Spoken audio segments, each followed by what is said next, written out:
Hey everybody, this is Trevor, and thank you for coming to my channel, Pioneer Spirit. I thank everyone that likes and subscribes and shares, and I truly appreciate all the comments on my videos.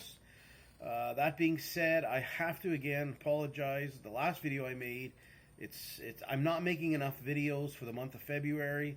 We're having some illness in our house, bronchitis and whatnot.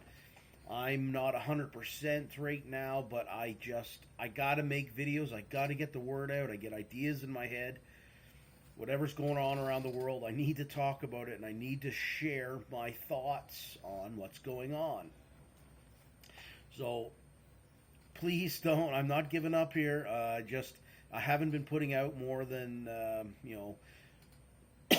a video here and there every week for the past couple weeks. So that being said, I appreciate everyone who comes here. So, something I've wanted to talk about, especially with what's going on in the past year, dealing with Russia, Ukraine, and NATO.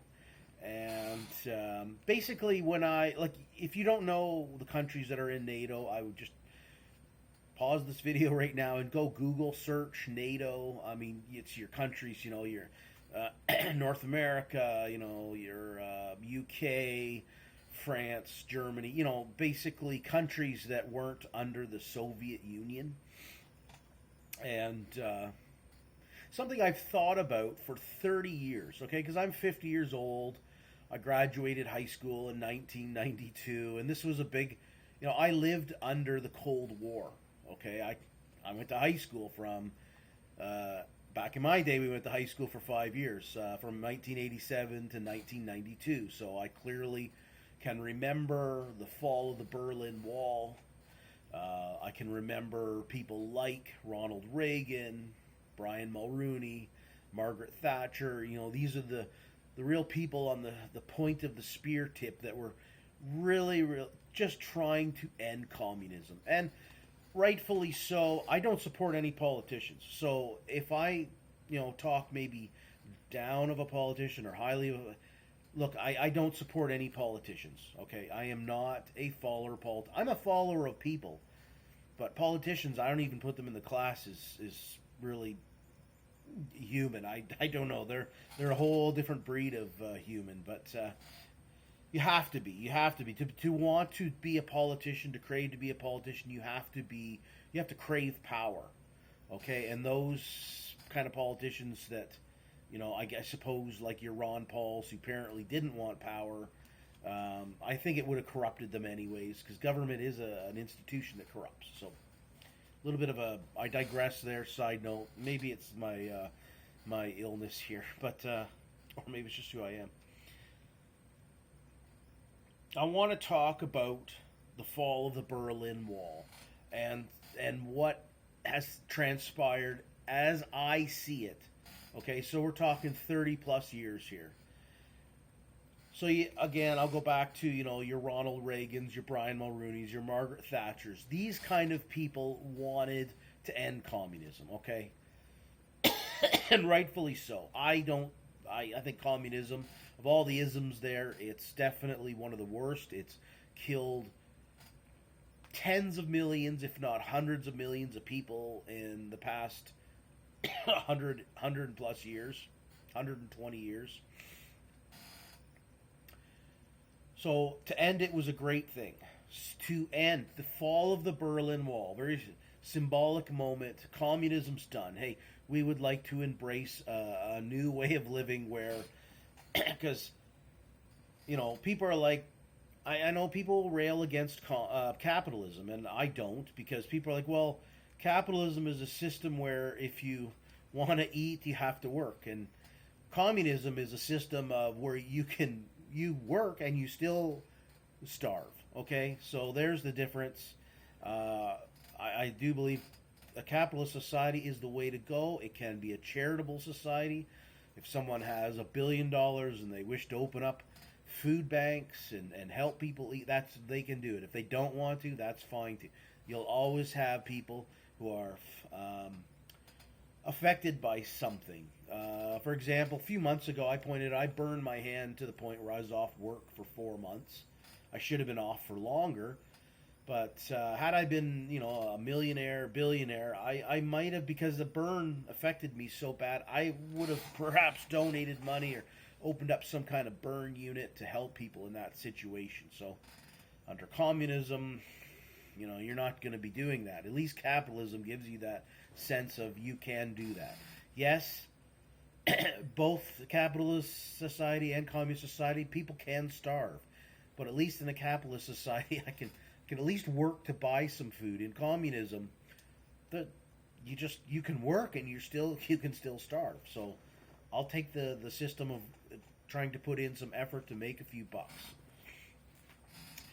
So, and then I look at the fall of the Berlin Wall. So 30 plus years, and I think, okay, Russia maintained a position with NATO, saying, hey, come on, okay, communism's done here, but you guys have to. You had NATO right up along the borders of the Soviet Union, and now that we're not the Soviet Union anymore, those countries like Ukraine and Estonia and Poland and Belarus and all these countries that were part of the Soviet Union, they're not anymore. So what NATO should have worked out with Russia was, hey, these countries are going to be like Mexico. How Mexico is to the United States. And, Mexico's not going to go to China and say, hey, or Russia right now, or they're not going to say, you can open up a military base here. Here's, 10 different pieces of land and just, hey, China, go set up military. No, they're not going to do that. Ukraine should have been that as well. Countries that, like a neutral zone between Russia and the NATO countries. They should have always had that. If, there should have always been some kind of neutral zone there so that countries like Ukraine, okay, could have always done business with Russia. Say, okay, Russia, you don't really have more than one growing season to grow food, and the food they can grow is not really, it's probably not fantastic in Russia. But Ukraine, hey, we really like the breadbasket of the world here. We'll grow grain and we'll ship it to you, and let's work on our rail lines and our roads so that we can have trucking industries and the train industry, the railroad industries. We'll just send you all the grain, and I'll tell you what, we're going to set up the pipelines. And you send us all the natural gas and petroleum that you can. Because, this is how countries survive. This is how countries can peacefully live next to each other by having trade. Okay? Germany. I cannot figure out for the life of me why. And I know NATO is led by America here. Now, please bear with me, my American friends here. But why on earth would people get so butthurt that Germany wants to do business with Russia? Every country should be free to do business with each other. I mean, there's still business that America can do and Canada and everybody else can. We just should be all doing business together. But, on a sidebar here, governments don't thrive on peaceful business.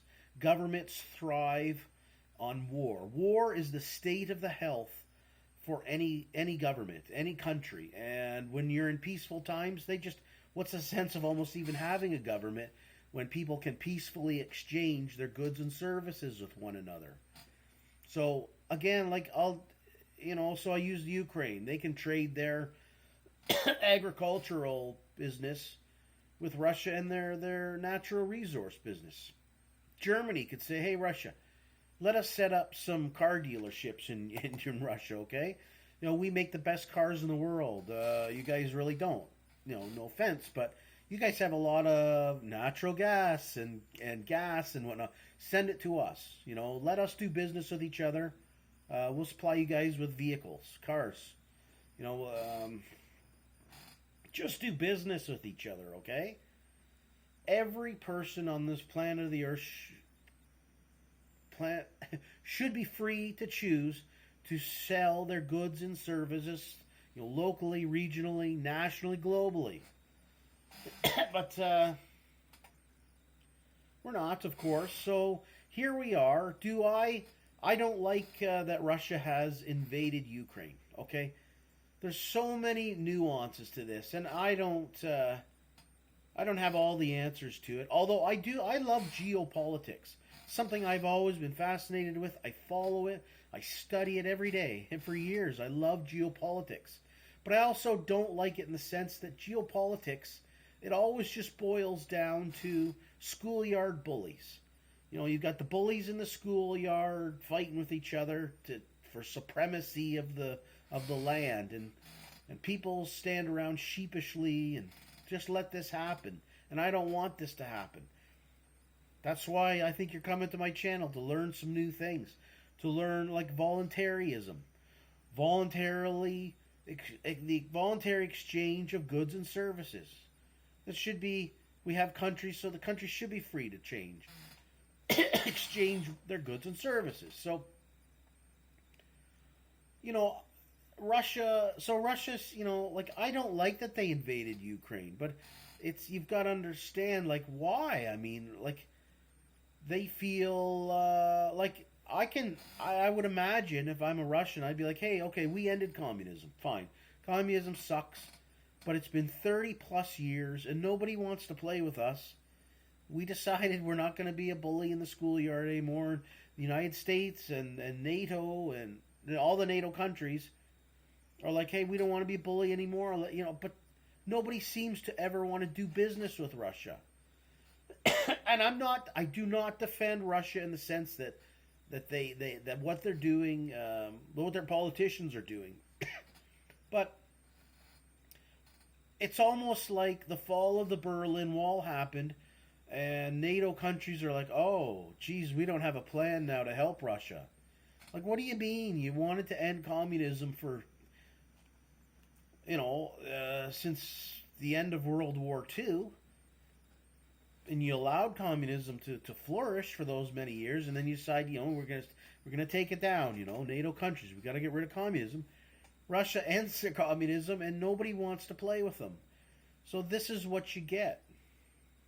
You get now almost a year of Russia being in Ukraine, and Russia's not going to stop at Ukraine. Okay, you know, if they win Ukraine, they want to get all the buffer zone countries that the Soviet Union had, and that's why the Soviet Union had those kind of countries around.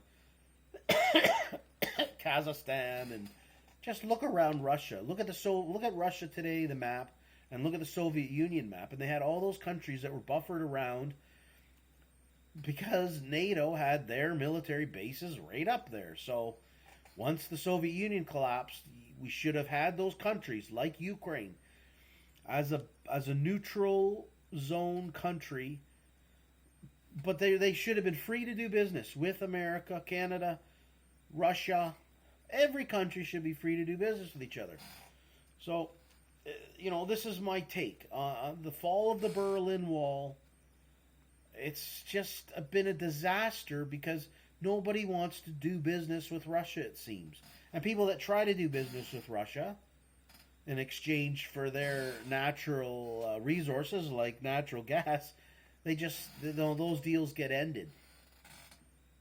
Those deals get ended. So I do feel sorry for Russia in the sense that, hey, like, we ended communism, we're going to try capitalism now, but nobody wants to help us here. Nobody wants to do business with us. So, of course, they're going to revert back to their Soviet Union ways. Again, I don't agree with Russia invading Ukraine. I mean, but then you look back at the Ukraine in 2014, and they were bombing the Donbass area. You know, the eastern side of Ukraine, which is mostly Russian. So there's so much geopolitical fascination I have with the world that just the more I learn, I feel better, and I love to share my ideas with everyone here. And I really do stress people look into geopolitics. It's a fascinating subject. So, but really, as a 50-year-old here, I look at it and go, hey, you know, I grew up in the Cold War. The Cold War ended, and we haven't done anything with Russia. it's like they're the bully. Okay, they changed their ways, and now they're going to revert back to the bully because we don't want to do business with them. And Russia had clearly a vast amount of resources that we could have traded with them. Okay, other technology, because under communism isn't so great. You hear about their oil refineries and chemical factories and whatnot. They're still dealing with 1960s technology. But I'm gonna have to end this video soon, people. My voice is starting to go. But yeah, I it's like I don't like what Russia's done, but on the other hand, it's like, hey, I don't. You look at what NATO's done, or really not done, by disbanding NATO, or at least backing off, and NATO's trying to take over the Soviet Union, those countries that were in the Soviet Union, and that's just not right either. So I do think that countries like Ukraine should be like how Mexico and Canada are to the United States. Now Canada's a bit of a different one. I sometimes think that our dear leader Justin Trudeau has some kind of covert operations with the CCP, the Chinese Communist Party, who he has admitted that he loves them. He thinks they're the greatest thing because they can turn around their economy on a dime. But that being said, we still don't have Chinese or Russian military bases in Canada. Okay? It's just like an agreement. Canada, Mexico, and United States, we're gonna trade our goods and services. Canada and Mexico are like, we're not going to have certain countries like we're not going to have China and Russia set up military bases here. It's just like the Ukraine should have been like, there's not going to be any military hardware.